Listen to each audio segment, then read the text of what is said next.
Welcome to Relation Tales. Please like this video and subscribe Relation Tales. We're grateful for each and every one of you.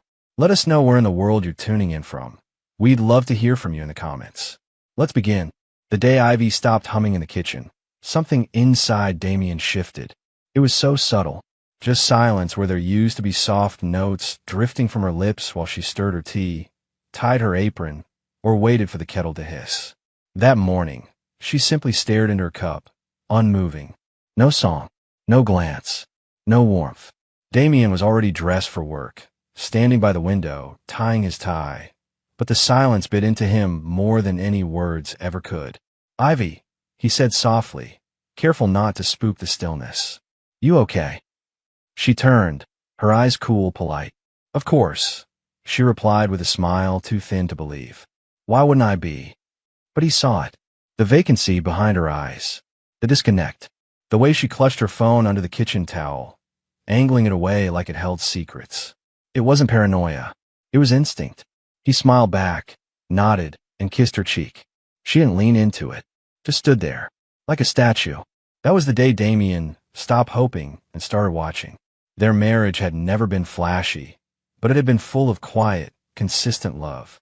Long walks at sunset, Sunday pancakes, laughs that came easy, plans made in bed at midnight, whispered through soft smiles. Ivy used to be the girl who traced her finger along the veins of his arm while he worked late, whispering she was proud of him. But now, she barely looked up when he entered the room. At first, he blamed himself. Maybe he worked too much. Maybe he missed her subtle cries for attention. So, he adjusted. Came home earlier. Brought home lilies, her favorite. Took her out to dinner. Tried to make her laugh. But all he got in return were forced smiles and eyes glued to a screen. Her screen. It was always in her hand. Always flipped down when he walked into the room. And that small act, tiny, dismissible, began gnawing at him. There's something cruel about silence when it's hiding something loud. It was around that time that the dream started. He'd wake in the middle of the night, heart pounding, from visions of Ivy laughing in someone else's arms. He'd glance over at her in the dark, curled up, facing the wall, phone by her side, and wonder if it was a dream after all. But reality had sharper edges. One evening, after Ivy said she was visiting her sister for the third time in a week, Damien followed her. No plan, no accusation, just quiet desperation, driving his hands to the steering wheel. He didn't know what he expected. He didn't expect to see her pull into the parking lot of a downtown apartment complex. He didn't expect to see her step out of the car in heels she hadn't worn in months. He didn't expect her to press the buzzer, smile, and be buzzed up. And he definitely didn't expect to sit in his car for 3 hours, in the pouring rain, while the glow of someone else's apartment window reminded him exactly how irrelevant he'd become. He didn't cry. He didn't scream. He just watched. And when Ivy finally walked out, her coat undone, her lipstick smudged slightly, her phone already back in hand, Damien quietly turned the ignition and drove home. She came in 2 hours later, cheeks red from the wind, eyes casual. "Hey," she called out, as if nothing had happened. "Did you eat?" He didn't answer, just nodded from the couch. She never noticed the faint tremble in his hand, or the photo tucked inside his jacket pocket. That night, Damien lay in bed, staring at the ceiling, a single thought spiraling through his mind. She thinks I don't know. But he did. And what Ivy didn't know, what Ivy would never expect, was that Damien, quiet, forgiving, calm Damien, was already crafting a plan that would leave her breathless. And when it hit, it would hurt. Because betrayal, he realized, isn't just about losing someone. It's about who they become once they think you're too broken to fight back. But Damien wasn't broken. He was sharpening. 2 weeks passed, and Damien never said a word. He still made her coffee every morning. Black, no sugar, just how she liked it. He still kissed her cheek before work, still smiled at her in passing, still folded her laundry with precision. But something had changed. Ivy didn't notice at first. She was too caught up in the high, the thrill of deception. Her phone never left her side, and the password had changed again. She didn't bother hiding it anymore. She just assumed Damien had long given up trying to understand her distance. But he hadn't. He was documenting everything. Every time she left the house without saying where she was going, he wrote it down. He tracked the money, the gas usage, The Uber receipts she didn't think he'd ever check. He made copies of their shared financials, screenshots of late-night texts she hadn't deleted fast enough, and emails she didn't realize had synced to the family laptop. Damien had turned into something else, cold, calculated, strategic. But not cruel.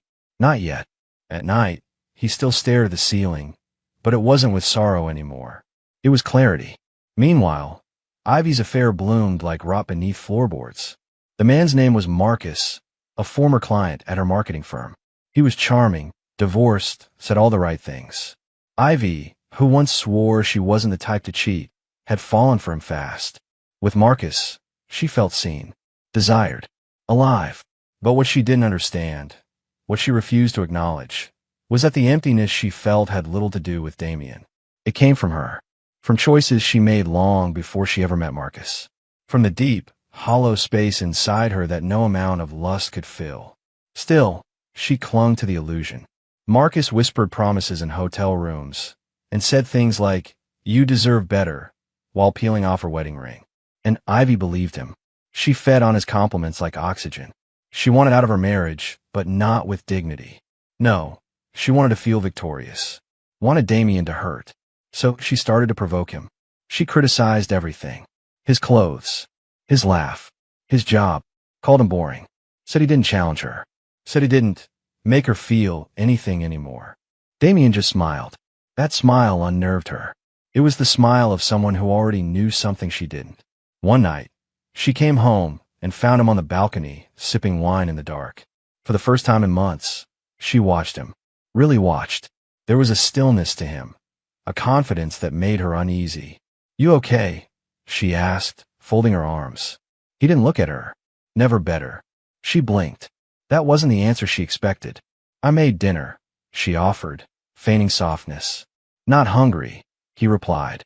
When he finally turned, the dim light caught the faintest curve of his lips. Not a smile, more like a secret unfolding. "I'm headed to bed," he said calmly. Early meeting. She watched him walk inside. The next morning, Damien was gone before sunrise. What Ivy didn't know was that while she slept, Damien was already meeting with a private attorney, delivering files, evidence, photos, and laying the groundwork for a divorce that would shatter her expectations. He didn't want revenge. Not yet. He wanted justice. Quiet, thorough, undeniable. He also made another call that morning, to someone Ivy never suspected. Her childhood friend, Camila. Camila was the one friend Ivy had that Damien always got along with. She was fiercely loyal, practical, and had once said to Ivy over wine, "If you ever hurt him, I swear, I'll take his side." Now, Damien was calling in that promise. Over the following weeks, Camila became his confidant. They met in cafes and parks, shared stories, cried once together, and something delicate began to grow. Not romance. Not yet. But connection. Something Ivy had tossed away without realizing its worth. Meanwhile, Ivy had made a decision. She was going to leave Damien, but not until she drained him first. She began transferring small amounts from their joint savings into an offshore account Marcus had set up for her. She rationalized it, told herself it was hers too, that Damien didn't deserve all the comfort. She was the one who had suffered in silence, wasn't she? She had no idea he already knew. She had no idea he'd replaced their financial advisor 3 months ago and flagged every transaction. She had no idea that the apartment Marcus had been showing her, the one he promised they'd share, wasn't even in his name. That Marcus was seeing someone else. Because Marcus wasn't stupid. He liked the chase, not the commitment. And Ivy, she was just the latest thrill. She didn't know that yet. But Damien did. And he was just waiting for the exact moment her world would tilt, collapse, and burn. And in that ruin, she'd finally understand what she truly destroyed. Ivy stared at the text on her screen for 5 full minutes. Her thumb hovered above the reply button, unmoving, as the words seared into her brain. "You should probably stop texting me. My girlfriend found out. I'm done. Sorry." No signature. No warmth. Just dismissal. She blinked hard, rereading it again. Her stomach twisted. Girlfriend? Marcus had told her they were meant to be, that they'd find a place together, that she was different, that he'd never felt this way before. And now this. Ivy gripped the edge of the bathroom sink, nausea swelling in her throat. She'd left work early, unable to sit through another team meeting. Her chest felt hollow. Her palms were sweaty. Her entire world, the one she'd carefully built on lies, was unraveling fast. Panic crept in. She opened their chat history. Deleted. All of it. She tried calling him. Straight to voicemail. Tried again. Nothing. She messaged one of her coworkers who knew Marcus casually. Hey, weird question. Do you know if Marcus is seeing someone? The reply came almost instantly. LOL, yeah. Been with this girl Amanda for months. Thought you knew. She posts them all the time. Ivy's blood ran cold. All the time. She dove into Instagram, searched Amanda's profile. Public. Photos everywhere. Marcus and Amanda at brunch. At a beach house. In Paris. One photo caught her breath. Marcus holding Amanda's hand on a pier. Same jacket. Same bracelet Ivy had given him. The date? 3 days before he kissed Ivy in that hotel room. Her entire body went numb. She staggered out of the bathroom and into the bedroom, clutching her phone like it might answer all the questions clawing at her. But there was only one truth now, and it was blaring in neon across her soul. She'd been used, played, tossed aside. And Damien had said nothing, shown no suspicion, made no scene, just continued on like the perfect husband. A new thought bloomed, and it terrified her more than Marcus's betrayal. What if Damien knew? Her hand shook as she scrolled to her shared bank app. She froze. Several transactions were gone. Not missing, moved. She tapped deeper. New account names. Legal transfers. Lockouts. She logged in her email. Access denied. She ran into Damien's home office. Locked. He never locked it. Now, her pulse was racing. Sweat slicked her neck. She called his phone. Straight to voicemail. Damien, she hissed into the receiver. I need to talk to you. Call me back. Now. She paced for an hour. Then 2. Finally, just after 7, the door clicked open. Damien stepped in, calm as glass, dressed in a sleek black coat, phone in one hand, briefcase in the other. Ivy rushed toward him, face pale. We need to talk. He raised an eyebrow. About Marcus? Her breath caught. He knew. You knew. He stepped around her, placed his briefcase on the table, and removed a thin file. I knew the night you started lying about those late meetings. I knew when you changed your passwords. I knew the day you came home smelling like cologne you didn't wear. Ivy sank onto the couch. Damien didn't raise his voice. He didn't shout. He was calm, collected, terrifying. You think I just sat here waiting to be your backup plan? He asked, voice low. I've been preparing. Quietly. Strategically. Because I knew you'd choose chaos. I made a mistake. Ivy whispered, tears pooling now. He lied to me. He said. Damien's laugh was bitter. So did you. For months. She leaned forward, voice cracking. But we can fix this. He shook his head slowly. There's no we anymore. And then, he dropped the bomb. There's something else. Ivy blinked. What? I've filed. The papers are done. My lawyer's waiting for your signature. And I've already moved the assets. The house, the stocks, everything you try to quietly siphon into your freedom fund. Traced. Reclaimed. Legally. Her lips parted, air struggling to fill her lungs. He leaned closer, and his words were the knife she never saw coming. Oh, and I'm not alone anymore. I've been seeing someone. She's kind, steady, honest. Everything you stopped being. No. Ivy whispered, hands clutching her stomach. Damien, you can't. I can, he said softly. And I already did.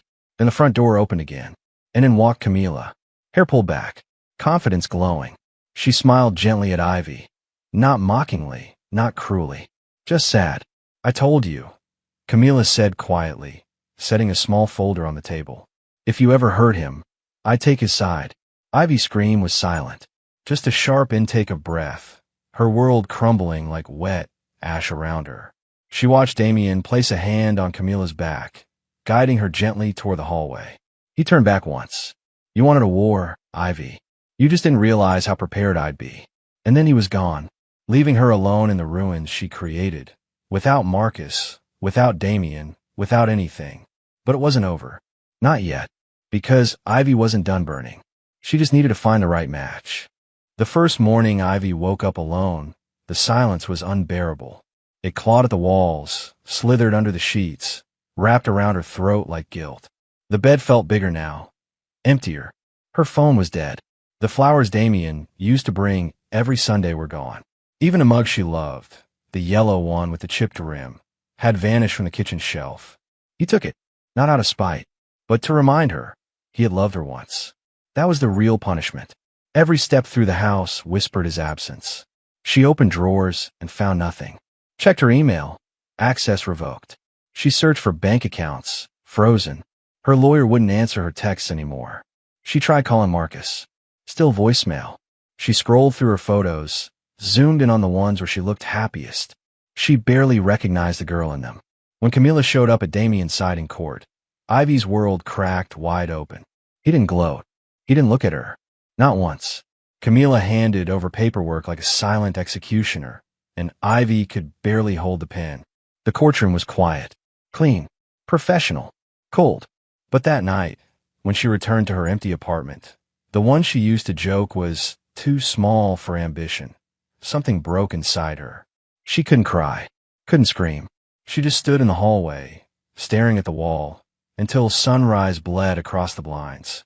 That's when the obsession began. At first, it was subtle.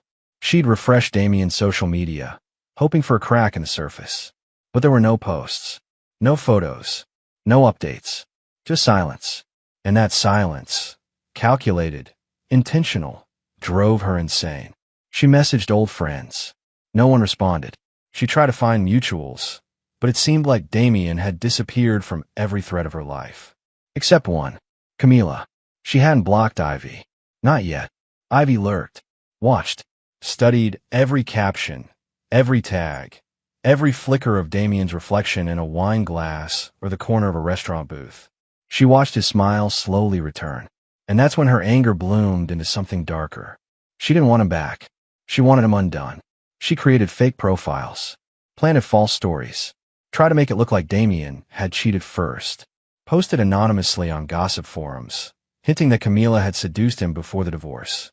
She even showed up at Camila's job one afternoon, uninvited, sobbing, accusing, grasping at sympathy.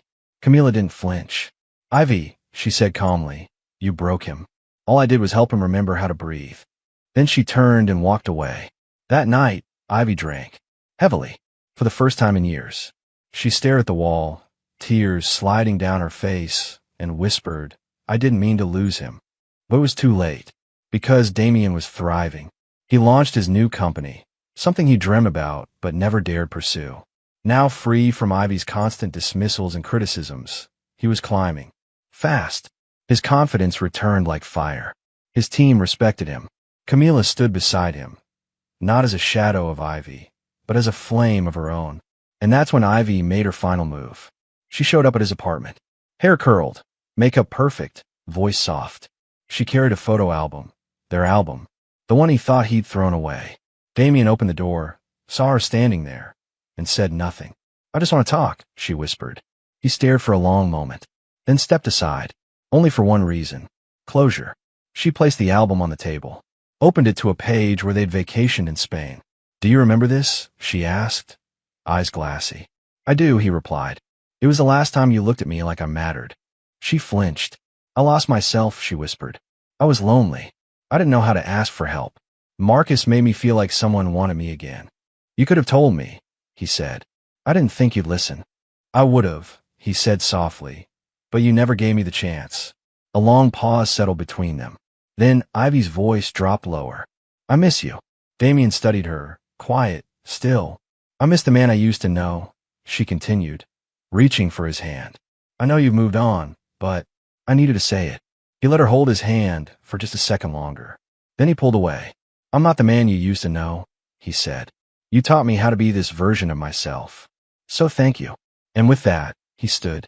"Ivy," he said with finality, "this is the last time we'll speak." She nodded, tears welling. But the storm inside her wasn't gone. Not yet. Because Ivy wasn't built to lose. And her final play, the one that would change everything, was still unfolding in the shadows. And Damien never saw it coming. 3 weeks passed. Ivy disappeared from the public eye. No more fake profiles. No more surprise visits. No more drunken voicemails begging Damien to meet for one last talk. To him, it seemed like maybe, finally, she had let go. She hadn't. She was just waiting for the right time to strike. And when she did, it was devastating.